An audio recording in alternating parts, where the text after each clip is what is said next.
Okay. Now we're going to talk about when we were married. We were going to the Congregational Church in Newell, Iowa, and so we were married in the church there in Newell, Iowa, and it was a nice group of people that were to the wedding and the reception. I remember we have a picture, but the thing that happened was that the photographer, something happened to something that he brought, and he couldn't. All he took was some of the wedding and one picture of us cutting at the reception, the cake. They didn't get They didn't get any more after that. Something That's too happened. bad. Yes, I felt kind of bad. But then we, for just a short honeymoon, we went up to Okoboji, I believe it was. There was a lake up there. When I was a girl, my dad would take us up to Lake Okoboji, and they had a big amusement park there. Oh. And I used to love to ride on the roller coaster. I remember that so much. But that's where we went for our dinner, what would you call it, in the evening. And then we stayed there overnight.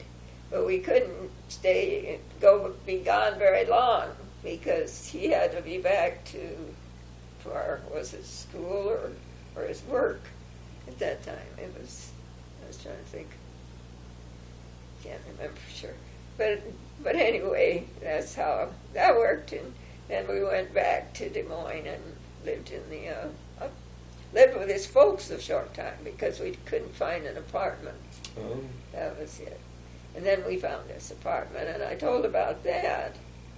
And then after we moved, while we were in this apartment, I got this. Your dad was going to college, business college, I believe it was. Ralph was going? There in Des Moines. And so I got a job at Rollins Hosiery Mill, which the main hosiery mill was up here in Minneapolis. What's the hosiery mill? What do they? They made hosiery. What's that? Women's hose. Oh, okay. Women's hose. Okay. But I worked in the office. I didn't work down in the factory part. Oh. And I was the secretary to the vice president in the office. And I worked there during the time he was going to, I worked there until I was going to have Stephen, the baby. And of course we had to also find another place to live. And we bought this duplex and lived on one side and rented the other side out. And Stephen was born there in Storm Lake. Not Storm Lake, what was the name of the hospital? Anyway, there in Des Moines, Stephen was born then, and we had moved into the duplex so that he had a little more room and all. And we lived there until he was 5, and it had a lot in back of it even. And I remember having a garden, and we planted some apple trees, and it seemed like that there was a peach tree or something that we had. So we had that, a lot of things. So I used to can and freeze things and so forth too from the garden. And I remember mowing the lawn and keeping all that up because of Grandpa's long hours at work, and I enjoyed those things so too. And Stephen had a boy that was older than Stephen, but he kept trying to take his bicycle, his what's the little, not the bike, the little thing before you get a bicycle? Tricycle? Tricycle. He'd take his toys away from him and take his tricycle, and so they kind of had a little competition. He'd come over every day to be with him. And but that's where Stephen then, let's see, no, it was after we moved. Then we bought this new house that was on the corner, and moved there, and that's where Stephen started to school. And he'd walk to school every day. It wasn't that far. And let's see, I can't think of that name of that school. But then when he went into junior high, he went to Meredith Junior High, and was doing pretty good. And let's see, did he play in the band then? He's gotten in the band, seems like. What were you doing through all of this?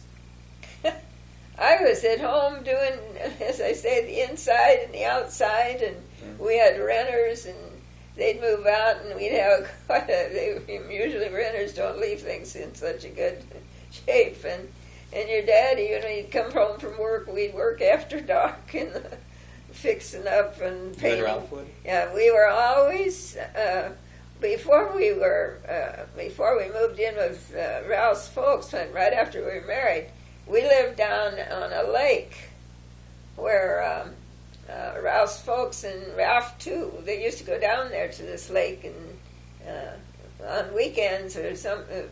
There was a very good friend of theirs. She had this cottage down there, and they'd go down there, and he'd always say they had such a wonderful time. He liked it, of going down to the lake and swimming and everything, and so that's what we bought this little cottage from her, the friend of Ralph's folks, your grandpa's folks, and we lived in that until winter came, and we had a firewood furnace or little stove that we would keep warm with for quite a while, but then it got too cold, and that's when we moved in with Ralph's folks. That was it.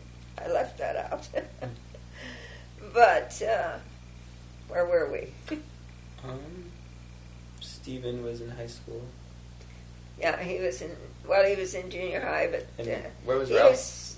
Where was Ralph working? Well, as I said, he started out after he graduated working at something with having to do with houses. It wasn't real estate, but yet it was something had something to do with real estate that he had to go investigate. And but he didn't really like that too well, and then he got this job with Holmes Oldsmobile, the dealership, and he ran the used car part of it, and he did like that very much, and that's where he stayed the rest of his life while he was working, and. But as I say, he had to work at night because they were open at night. And it was usually about 9 o'clock or so. And before he'd get home. So I just pretty much, did the things at home, inside and out. That's why I did it. And I'd grown up on the farm and had to do it. I even had to work at a lot more things on the farm. And, that was not what the ordinary young people nowadays, you don't hear too many. Anyway, I'm not around very many that talk about living on the farm and doing all those things. But he was even in junior high, he was doing real good and with his subjects and things. And I can remember going to visit for something up there to the junior high, and I was walking down the hallway, and I saw this where they had pictures and different things on it of something that was going on, and here his picture was, My dad's. And I stopped to look at it, and he had been voted the most outstanding or something young person that for that period of time. I don't know just how long, but anyway, I thought, well, he's doing pretty good. He never told me about any of. He didn't really talk too much about his things and so forth. And but then when he got in high school, there was this young fellow that went to our church, the same church that we went to. And he was kind of a rascal, and he attached himself to Stephen. Yeah. And there again, I should have stopped it. But I thought Stephen could maybe help him. But he was really mean to, and the little things that he did to Stephen that I thought was, when here's Stephen, and he'd ride, was able to go places with Stephen in the car because Stephen had a car. How'd you guys decide what to name your kids? Well, I guess there were a lot of different ones. Stephen was a popular name. And then it was in the Bible of Stephen, and I wanted to, give him a name from the Bible. And so that's how. What about Carol?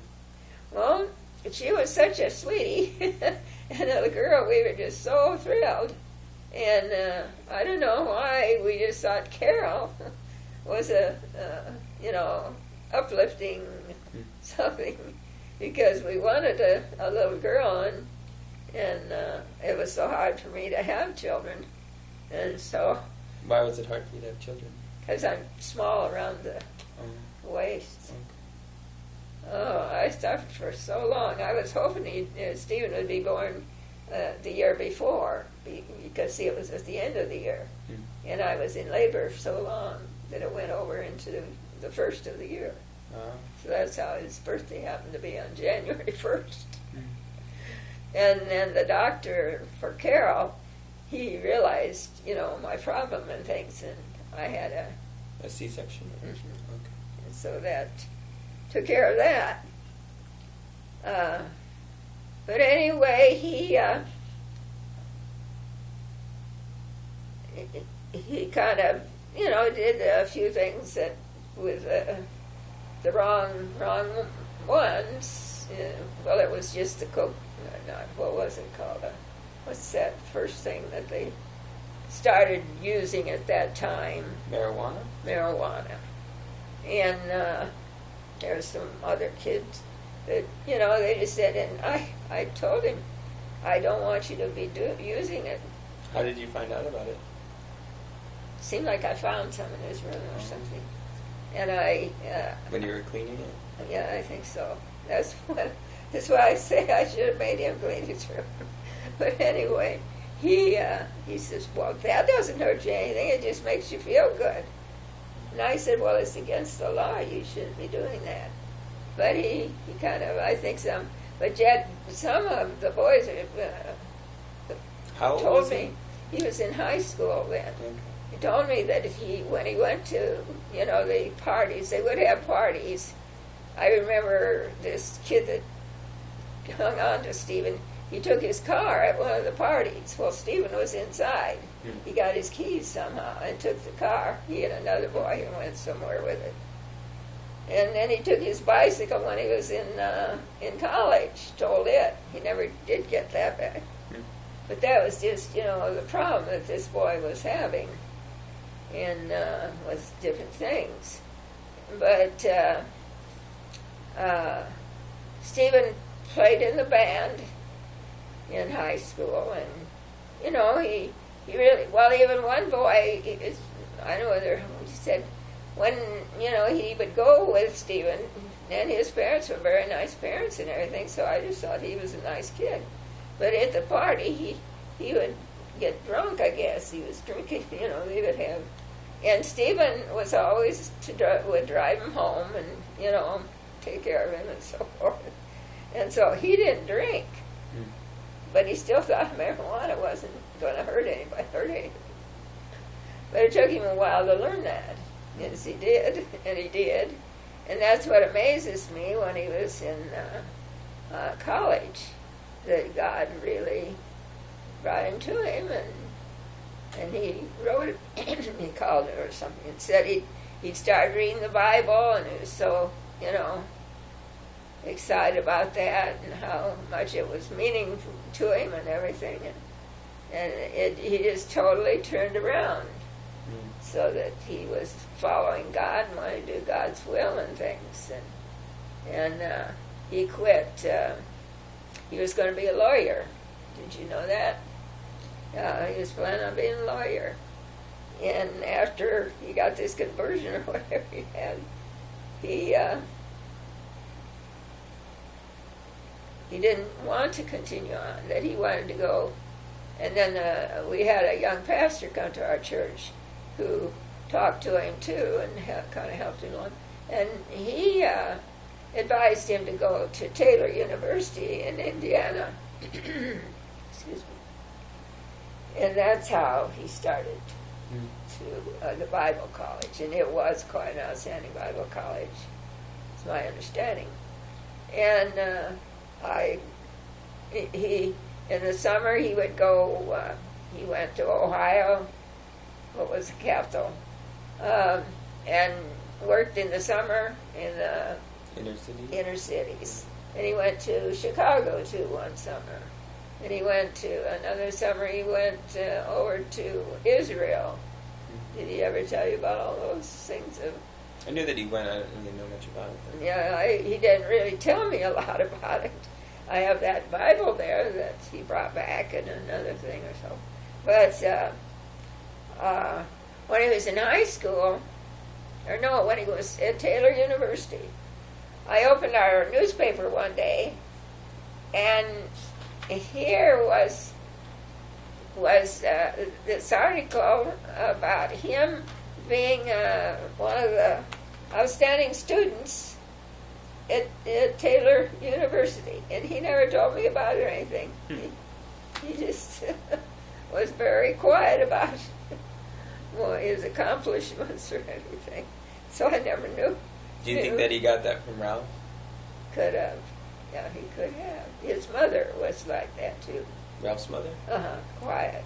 Well, his father was very talkative and jolly and so forth. Yeah. It's amazing of how it does just kind of go down to one person to another from generations. But, while he was at Taylor is when he met your mother's brother, and they became friends. Okay. And then he went back to visit him one time or so, and he got a liking to your mother. And that's how they were married. And so the Lord led them along. And let's stop it now. I should tell about Carol.